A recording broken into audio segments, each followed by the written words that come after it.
5E media में आपका स्वागत है। मैं हूं विवेक अग्रवाल और आज हम आपको एक ऐसे शख्स से मिलवाने जा रहे हैं जिन्होंने की आजादी के बाद में हिंदुस्तान में एक नई क्रांति का आगाज किया है। एक ऐसी दिशा दिखाई है पूरे देश को, पूरी दुनिया को और समाज को जो आज तक नहीं हुई, और वो है जम्मू कश्मीर में तिरंगा यात्रा की। तिरंगा यात्रा करवाने वाले रवि चिकारा हमारे साथ में मौजूद हैं।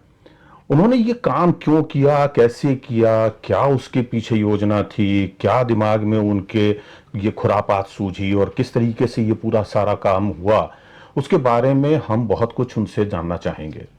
क्योंकि हमारी जानकारी के हिसाब से जम्मू कश्मीर का जो इलाका है, खासतौर से जो श्रीनगर है, डल झील का इलाका है, वहां पर बहुत सारी समस्याएं बनी हुई थीं जब इन्होंने तिरंगा यात्रा की। 600 से ज्यादा आतंकवादियों की घुसपैठ के बारे में भी जानकारियां सामने आ रही थीं।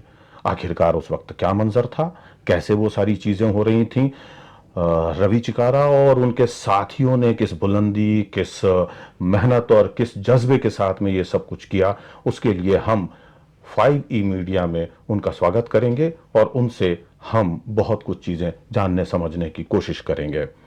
तो श्रीनगर की यात्रा पर और उस पुरानी तिरंगा यात्रा के साथ में इस तिरंगा यात्रा को लेकर हम डिजिटल तिरंगा यात्रा की तरफ आगे बढ़ते हैं।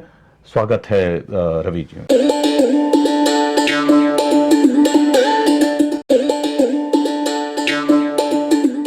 सबसे पहली बात तो मैं आपसे यही समझना चाहूंगा, जानना चाहूंगा कि आपने जो तिरंगा यात्रा श्रीनगर में निकाली और ऐसा दुस्साहसी और आत्मघाती कदम उठाने के बारे में जब आपने विचार किया, तो क्या आपको पहले से वहां होने वाले खतरों की जानकारी थी या आपको विचार आया था उसका? देखिए, हमारा जो सैल्यूट तिरंगा संगठन है जिसके अंडर में हम लोगों ने ये तिरंगा यात्रा निकाली, हमारे उसके राष्ट्रीय अध्यक्ष है राजेश झा जी। राजेश झा जी बीजेपी किसान मोर्चा के प्रवक्ता भी हैं और 7 साल पहले उन्हीं ने सैल्यूट तिरंगा की स्थापना की। राष्ट्रवाद को लेके ये संगठन खड़ा हुआ है। इस संगठन का कार्य है कि राष्ट्रवाद को घर घर तक पहुंचाना। जैसे कि हमारे आदरणीय प्रधानमंत्री जी कहते हैं कि हर घर तिरंगा, तो हमारा नारा है हर हाथ तिरंगा। हम ये चाहते हैं कि बड़े कुर्बानियां देके बहुत शहीदों ने इस देश में आज़ादी लाई है। 75 वर्ष हो चुके हैं आज़ादी को आज, तो बहुत कुर्बानियां दी गई हैं। तो हम अपनी इस आज़ादी को सस्टेन रखने के लिए, मेंटेन रखने के लिए, आने वाली जनरेशन्स की अच्छाई के लिए हमें राष्ट्रवाद की भावनाओं को जनजागरण करके चलना ही पड़ेगा और हर आदमी को तिरंगे की कद्र करनी पड़ेगी और राष्ट्रवाद का नारा अपनाना ही पड़ेगा। तो 2023 में इसी मुहिम के तहत हमारे राष्ट्रीय अध्यक्ष ने वहाँ पर जो शिकारा चलती है, शिकारा तिरंगा रैली का आयोजन किया था 2023 में, जिसका रेफरेंस हमारे आदरणीय गृह मंत्री श्री अमित शाह जी ने पार्लियामेंट में बोला था कि शिकारा तिरंगा यात्रा निकाली गई कश्मीर में जोर शोर से और पूरे ऑल ओवर कश्मीर की, और नेशनल मीडिया ने उसको बड़े अच्छे से कवर किया था। उसमें काफ़ी धमकियां भी मिली थी हमारे राष्ट्रीय अध्यक्ष को, रिपोर्ट भी दर्ज की गई थी, पाकिस्तान से भी उनको लाइव कॉल आए थे।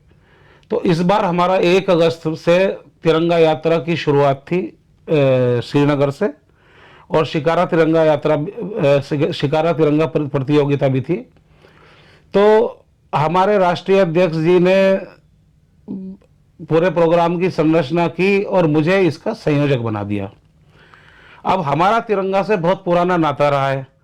मेरे दादाजी स्वतंत्रता सेनानी थे। हमारे यहाँ तो तिरंगे का जिक्र बचपन से, पैदा होने से ही मैं सुनता हुआ आ रहा हूँ और बड़े जोशों वाली कहानियां हैं मेरे दादाजी की भी।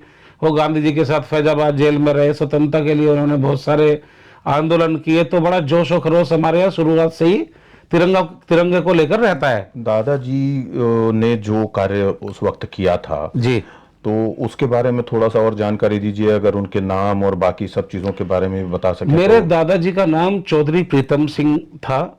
मेरे दादाजी सेंट स्टीफन दिल्ली के पढ़े हुए थे और मेरे दादाजी ने स्वतंत्रता आंदोलन में बड़े जोर शोर से जो है हिस्सा लिया। गांधी जी के साथ फैजाबाद जेल में रहे और ऑफिशियली उनको पेंशन मिला करती थी जब तक वो जीवित थे। 92 में उनका समय पूरा हुआ, वो ईश्वर के पास चले गए, और 93 की एज तक वो हमारे साथ थे और उन्हें सरकारी पेंशन मिलती थी स्वतंत्रता सेनानी की। चौधरी चरण सिंह और हमारे दादाजी भी साथ साथ में ही थे। इमरजेंसी में चौधरी चरण सिंह जी की जो गिरफ्तारी थी वो भी हमारे घर से ही हुई थी। तो हमारे यहाँ पे देश प्रेम का भाव और समाज सेवा का शुरुआत से ही है। मेरे दादाजी ने, मेरे फादर ने भी अपनी जमीनें डोनेट कर करके बहुत सारी नॉन प्रॉफिटेबल शिक्षण संस्थाओं का निर्माण करवाया और उसमें से आज तक कभी कोई प्रॉफिट भी नहीं लिया। और वहाँ क्षेत्र के कई सारे गांवों की लोगों की सेवाओं में आज भी लगे हुए हैं सब लोग, और हम भी समय समय पर जो भी हमसे बन पाता है वो करते हैं। तो देश प्रेम की भावना तो बचपन से ही ओतप्रोत है, और समाज सेवा की। तो इस बार मुझे ऐसा लगा कि हमें तो कभी कोई चांस मिला नहीं ऐसा करने का।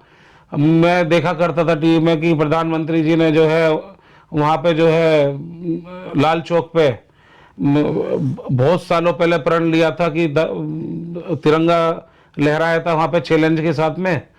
तो इस बार हमें तो वहाँ के लोकल माहौल का कुछ पता नहीं था, तो हमने सोचा कि हमारे वहाँ के लोकल महामंत्री भी थे, हमारे राष्ट्रीय अध्यक्ष थे, और लोकल टीम भी थी हमारी। सब लोगों से मेरी बातचीत हुई और सारी की सारी जिम्मेदारी मुझे दे दी गई। तो 17 जुलाई को हम लोगों ने वहाँ पे प्रेस कॉन्फ्रेंस की जाके, और प्रेस कॉन्फ्रेंस में हमने बोल दिया कि हम कई हजार युवक युवतियों के साथ में जो है तिरंगा यात्रा का आयोजन करेंगे। तो जैसे ही हमने अनाउंसमेंट किया उसके बाद में हमारे पास कई सारे अननोन कॉल वो सब आने चालू हो गए।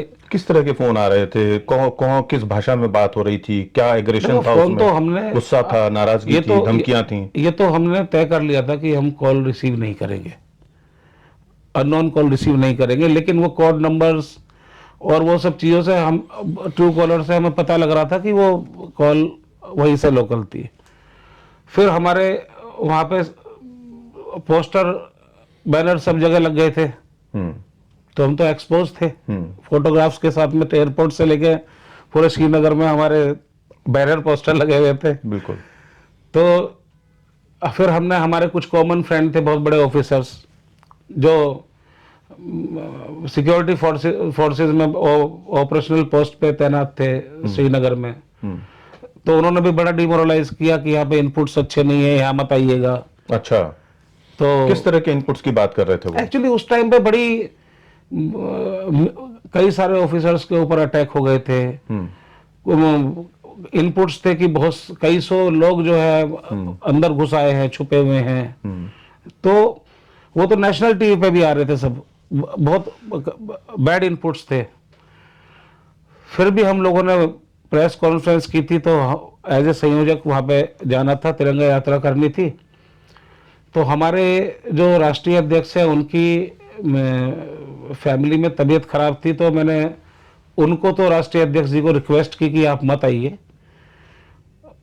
मैं गया वहाँ पे, हमारे साथ में उत्तर प्रदेश के अध्यक्ष रोमी चौधरी थे, हमारे पास में युवा के राष्ट्रीय अध्यक्ष नवीन कुमार जी भी थे, और कई हमारे राष्ट्रीय महामंत्री संजय सराफ थे जो श्रीनगर से ही हैं, वहाँ के प्रदेश अध्यक्ष फैजान जी, हमारे वहाँ के संगठन मंत्री, बहुत सारे लोग थे। उन लोगों ने अच्छा सहयोग दिया हमें।